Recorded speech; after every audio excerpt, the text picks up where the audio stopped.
경제적 생존 방법, 최악의 시나리오를 대비하셔야 합니다. 코로나 팬데믹이 가져온 데미지는 모든 면에서 심각한 수준입니다. 수출 의존도가 높은 우리나라는 세계 경제에 영향을 많이 받습니다. 경제적 데미지에 의한 화학적 변화는 기존과 똑같이 복구되지 않습니다. 경제 환경과 삶의 패턴은 놀라운 속도로 변해가고 있습니다. 디지털에 의한 온라인화로 변해가는 사회 전반의 혁명적 변화는 극복하느냐 도태되느냐의 생존의 문제가 되었습니다. 기업은 기업대로, 소상공인은 소상공인대로, 경제활동을 해야 하는 개인은 개인대로 플랫폼 비즈니스가 이해되고 습득되지 않는다면 살아남기 어렵다는 전문가들의 강조는 수위를 높여가고 있습니다. 접촉과 만남이 제한된 상황 속에서 생활 패턴이 빠른 속도로 변화되어 바이러스가 종식된다 해도 원상 회복은 제한적일 것입니다. 이번 영상을 통해 그 대비책에 대해 소통해 보겠습니다. 안녕하십니까. 비지가TV의 임성택입니다. 이번 영상은 바로 앞전 영상의 연장선상에서 디지털 플랫폼 시대 기업 생존 최악 상황 대비법에 대한 내용을 가지고 대표님들과 소통해 보겠습니다. 코로나 팬데믹 이후의 경제 환경 변화에서 같이 한번 생각해 보도록 하겠습니다. 해외 수출 시장 동향과 정부 대응에 대한 내용을 말씀을 드리도록 하겠습니다. 수출 시장 환경은 코로나 팬데믹으로 인한 수출 시장이 악화되어 있습니다. 세계 시장 환경의 급격한 불황으로 국내 산업의 경제적인 데미지가 극심합니다. 수출 의존도가 높은 구조에서의 국내 경제 상황에 파급되는 불황 현상이 심화되고 있습니다. 2022년 2분기 경제 성장률은 마이너스 3.3%입니다. 22년 만에 최저치입니다. 경제협력개발기구 OECD죠. 회원국 경제 성장률을 보게 되면 1위는 중국입니다. 11.5%가 상승했습니다. 2위는 한국입니다. 마이너스 3.3%. 3위는 체코입니다. 마이너스 8.4%입니다. 4위는 미국이고 마이너스 9.5%입니다. 정부의 평가와 전망은 3분기 이후에는 반등에 대한 자신감을 가지고 있습니다. 대중국 수출 증가세 지속과 대미국 수출의 증가로 전환되고 있고 진이 완화되는 모습이다라고 평가를 하고 있습니다. 정부의 대응 분위기는 중소기업, 소상공인, 청년 창업에 대한 지원 방안을 내놓고 있습니다. 코로나19 사태에 따른 경제 둔화에 대응한다는 얘기죠. 3차 추경 예산 35조 원이 편성됐습니다. 지난 7월 6일입니다. 중소기업에 250억 원, 소상공인 200억 원, 청년 창업 지원에 103억 원이 증액이 됐습니다. 청년 창업 지원 항목을 잠깐 살펴보겠습니다. 2020년 8월 13일 비상경제중앙대책본부 회의 그리고 경제관계장관 회의하고 함께 진행을 한 내용으로 자금 지원에 대한 부분입니다. 비대면 분야 청년 창업 아이디어 발굴에 20억 원, 청년 예비 창업자 대상 오픈 바우처 지원에 63억 원, 창업 지원 서비스 바우처 사업에 20억 원, 그리고 일자리 창출을 위해서 청년 고용난 완화를 위해 신직업 50여 개를 발굴한다. 그리고 활성화시키겠다. 사회적 기업을 육성시키겠다. 2년간 6만 4천 개의 일자리를 창출하겠다는 그런 계획으로 마쳤다고 합니다. 대기업 동향 및 사회 현상 변화를 잠깐 살펴보겠습니다. 하반기 채용 시장의 트렌드입니다. 언택트 채용, 수시 상시 채용, AI 채용, 직무 중심의 채용, 인턴십을 확대하겠다는 그러한 기조로 변화되어 가고 있습니다. 대표적인 그 대기업의 예를 잠깐 들어보겠습니다. 현대 기아차 그룹이 공채를 폐지했습니다. 수시 채용 방식을 도입했고, LG그룹은 공채제도 폐지했고 연중 수시 채용 방식으로 전환을 했습니다. KT는 수시 인턴 채용제를 도입했습니다. SK그룹은 순차적으로 수시 채용을 확대해 나간다는 방침을 세워놓고 있습니다. 그리고 기업의 재택근무 또는 원격 근무를 확대하기 시작했습니다. 재택근무는 정서적인 만족감 그리고 업무 몰입도가 상승이 되고 기업 사무 공간을 슬림화한다는 그런 장점을 가지고 있습니다. 여기에서 고정비 절감과 업무 성과 극대화 그리고 또 인재 채용의 다변화를 통해서 대기업을 중심으로 시행이 되고 있습니다. 재택근무 확대에 따라 주변 상권이 침체되는 건 당연시 되겠죠. 소상공인의 매출 감소세가 가속화될 거로 예상이 됩니다. 디지털 플랫폼 현상의 강화, 사회 전 부분이 플랫폼화돼 가고 있습니다. 모바일 사용보다는 PC 사용량이 증가했다는 내용을 비즈니스의 증가 기회가 주어졌다고 볼 수가 있습니다. 앞전 영상에서도 잠깐 거론을 했습니다. 온라인 쇼핑몰 플랫폼이 강세를 띠고 있습니다. 쿠팡의 예를 들어보겠습니다. 작년 결산 매출이 7조 1,407억 원입니다. 아마도 코로나 이후에는 매출액이 급상승될 거로 보여지고요. 지금 통계치는 자료에 나와 있지는 않습니다.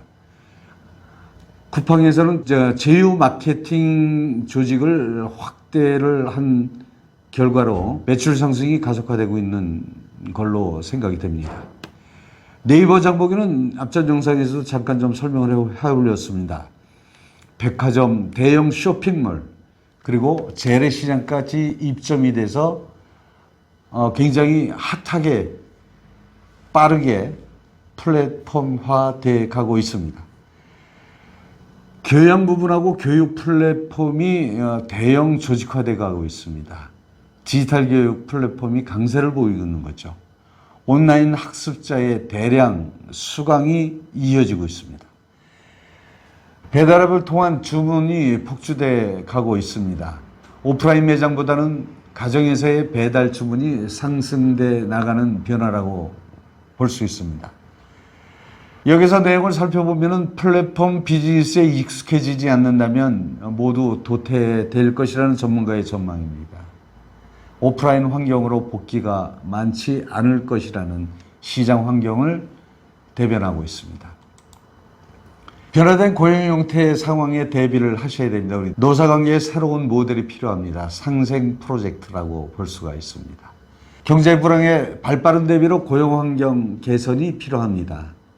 노동관련법 강화로 해고도 쉽지 않은 상황입니다. 기업의 업무 분장을 재검토하시기를 권해드립니다. 현 상황에 맞춘 조직을 재정비해서 디지털 플랫폼 도입을 검토하셔야만 됩니다.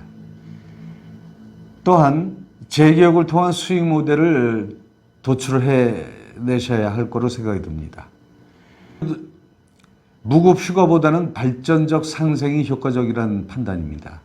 기업 시스템, 디지털 환경으로 가속화를 추진하셔야 될 거로 생각이 듭니다. 기업과 근로자 모두의 입장에서 윈윈할 수 있는 방법이 될 수 있습니다.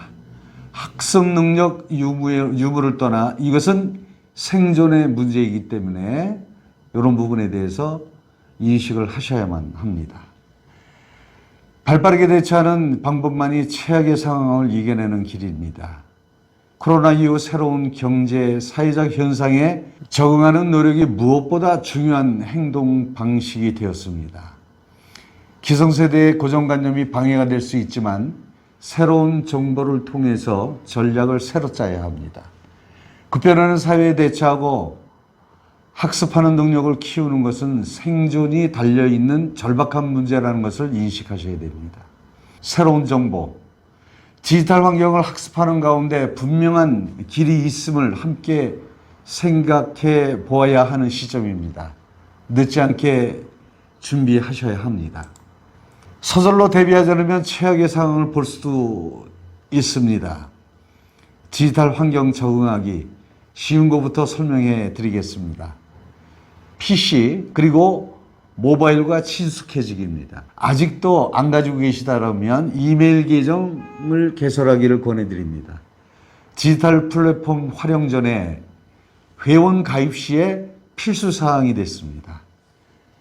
그리고 또한 시대적 현상에 대한 동영상을 시청하기를 권해드립니다. 전문가들이 나와서 모든 상황에 대해서 강의를 해주고 있습니다. 그거를 듣다 보면 세상이 이렇게 변하고 있구나. 이걸 아실 수 있을 겁니다. 잠깐 예를 들어 두 가지만 추천드리면요.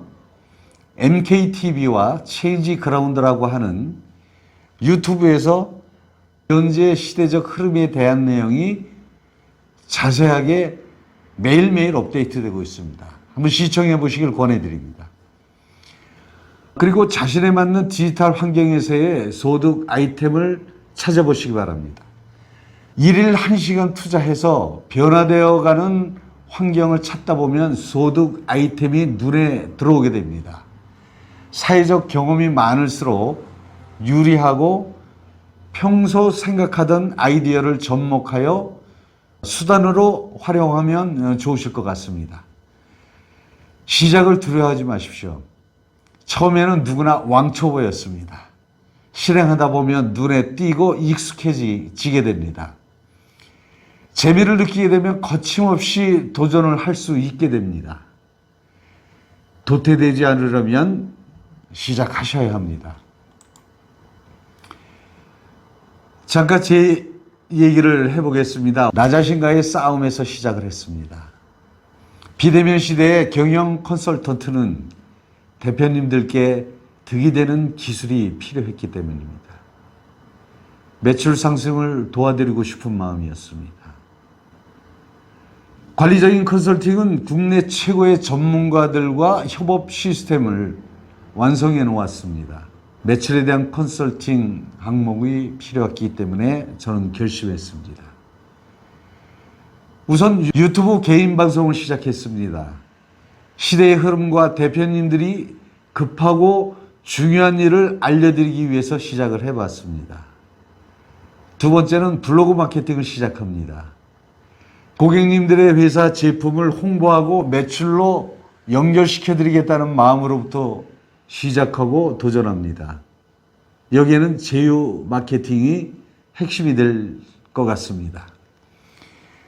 그 외 디지털 앱으로 홍보 그리고 또 매출에 기여하고자 활동을 시작했습니다.